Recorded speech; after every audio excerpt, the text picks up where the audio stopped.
Қайырлы күн, құрметті менің оқырмандарым. Барлықтарыңызды келіп жеткен әз наурыз мерекесімен құттықтаймын. Мерекеге байланысты біздің отбасы банкінде наурыз жұмыскер, наурыз бағдарламасының басталуына байланысты менің YouTube желісіне салатын видеоларым, видео ақпараттарым кешігіп жатыр.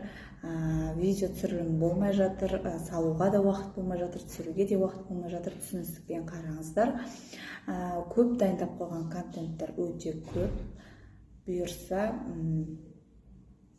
алдағы демалыстарда салатын боламын. Енді биылғы әз наурызымыз молшылық, жақсылық әкелсін, барлық адамзаттың дені сау болсын. Осы баспанаға мұқтаж жандар биылғы жылдан қалмай баспаналы болсын.